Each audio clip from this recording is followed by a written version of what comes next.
Assalamualaikum, welcome back to my channel. I'm Michelle. Okay, for today's video, Michelle nak makan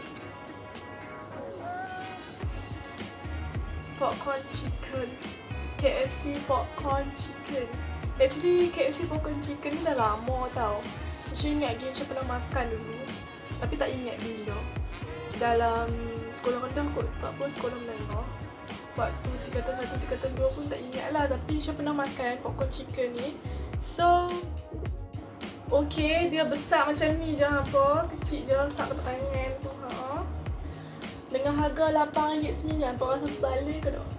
Bagi Nisha duk kuat pakcik. Lepas tu tak penuh, sikit je tu.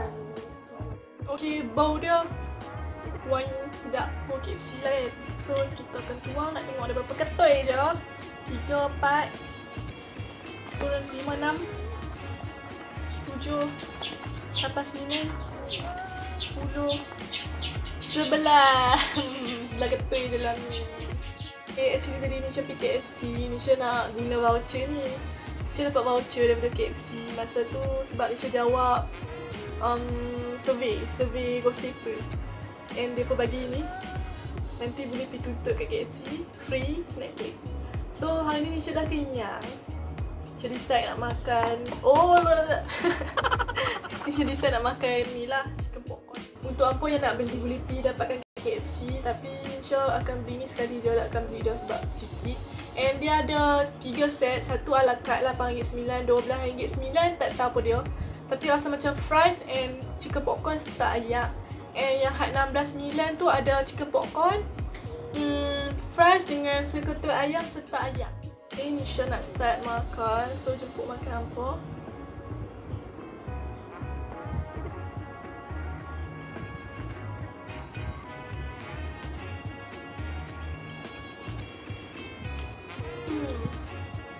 Sekejap.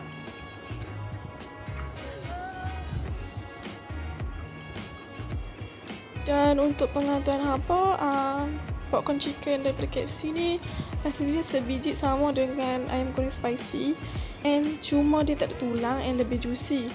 Bagi Nisha kan, Nisha tak akan beli dah popcorn chicken ni sebab dia macam tak berbaloi. And harga dia macam mahal, dengan sebelah ketui je RM8.9.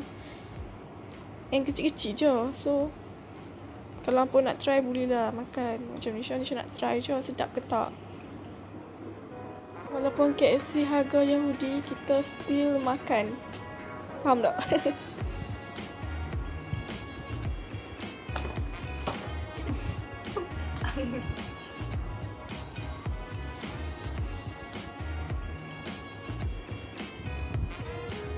Sedap lah, boleh lah.